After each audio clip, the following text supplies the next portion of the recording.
Good evening, everyone. Today we are going to discuss about NEP 2020, which is also called National Education Policy 2020. So, National Education Policy 2020 was enacted on July 29, 2020, and it replaced the previous National Education Policy 1986. Let us learn about its significant aspects. The main significant aspect of NEP 2020 is its new structural or curricular aspect, that is 5 plus 3 plus 3, 5 plus 3 plus 3 plus 4, 533 plus 4. It is 5 years. That means 5 years of education is dedicated to foundational stage. It is called the foundational stage, and 3 years for its preparatory stage, and the another 3 years for the middle stage, and 4 years for the secondary stage. Here, preparatory stage includes the class nursery to class 2, means the children of age group 3 to 8 are included in the foundational stage, and for the preparatory stage, the children of age group 8 to 11 are included in the preparatory stage. It means the class 3 to 5 comes under preparatory stage, and the other one is middle stage, means the from class 6 to 8, means the children of age 11 to 14 are included in this, and that is the last one, that is secondary stage. That is of the 4 years. From here, the children of 14 to 18 years of age are included in secondary stage.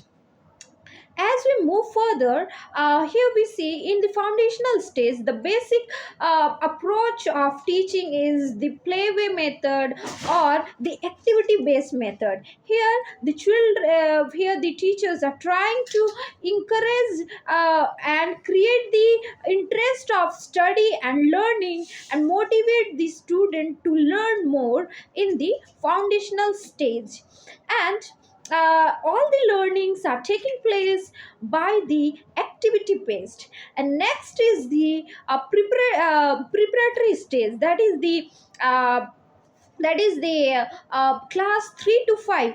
Basically this deals with the FLN means foundational literacy and numeracy. The main objective in this stage is to make the children independent of how they can read, they can write, they can understand, they can make the comprehension, they can comprehend the things. And beside that, they have the numbers literacy, numeracy, the numbers literacy.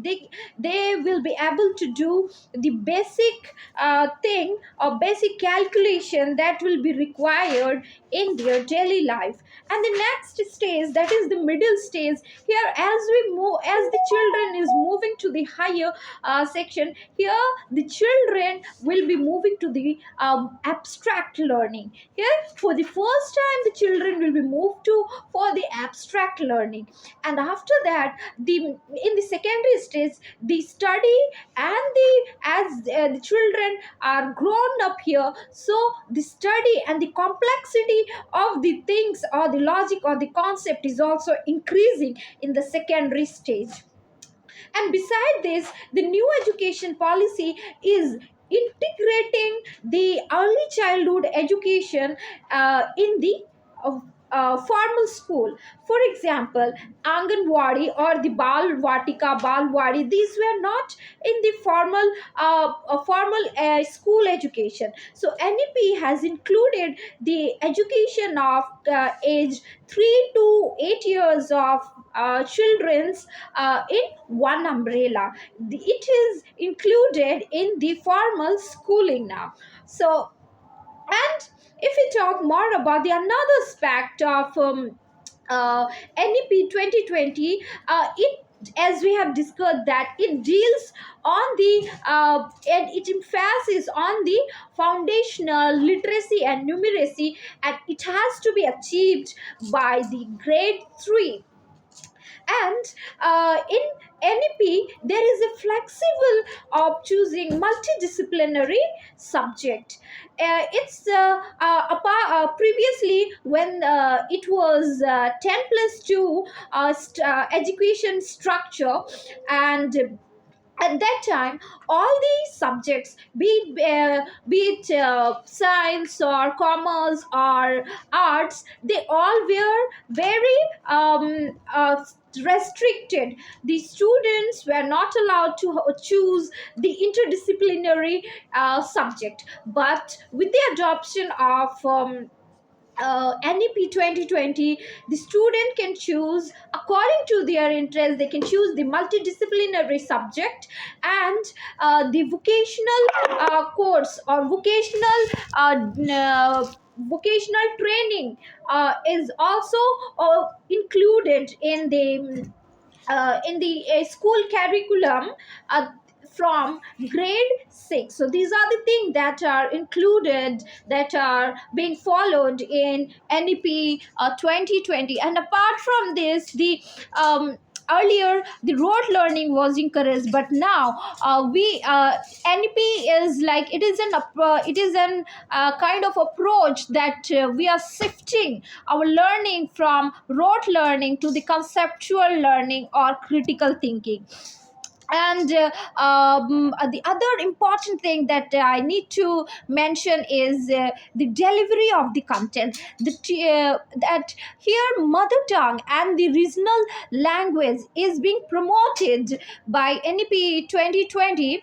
Here teacher can teach and make the concept clear to the student in mother tongue and regional language. So teachers are free to deal their content in mother tongue if the children are not understanding.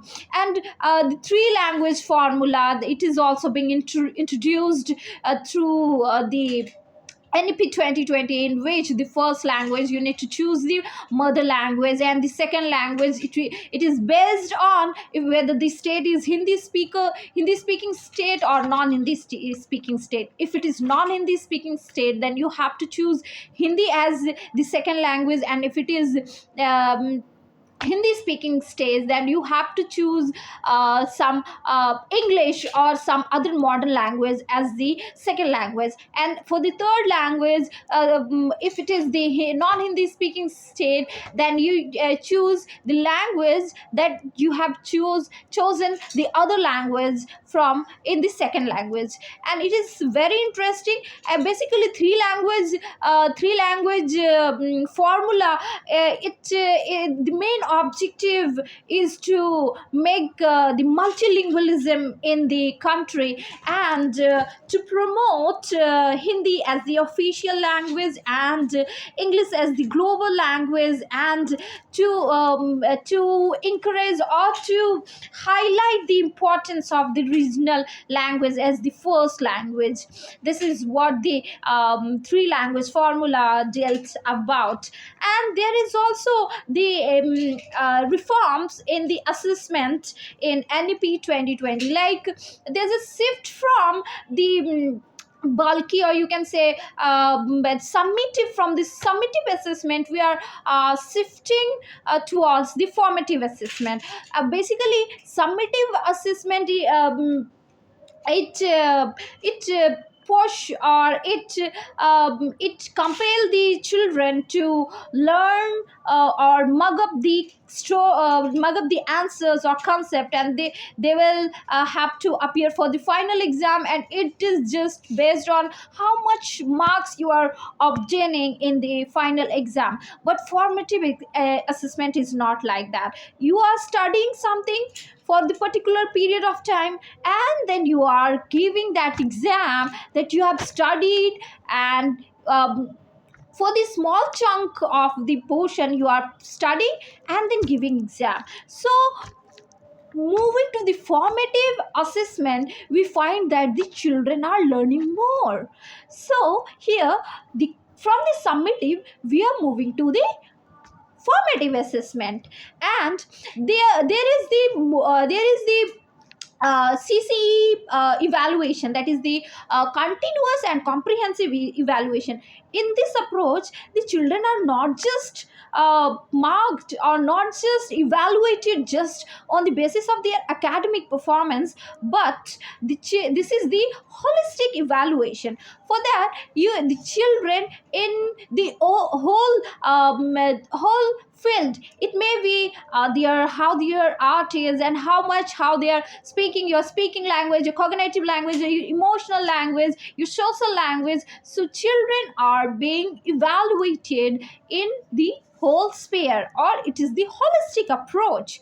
So these are the things that we have mentioned, or this is the significant aspect related to NEP 2020. And apart from this, there is one more thing that I missed out. It is the NEP promotes the integration of science and technology, or you can say science and technology in the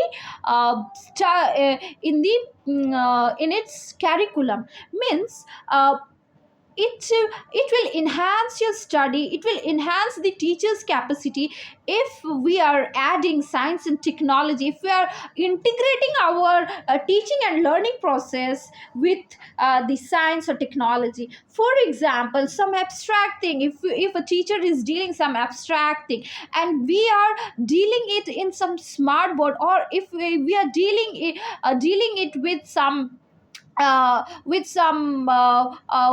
videos, then the children will be able to understand that concept clearly. So NEP 2020 also promotes the integration of the science and technology in its approach, in its teaching learning approach. So that's all for today.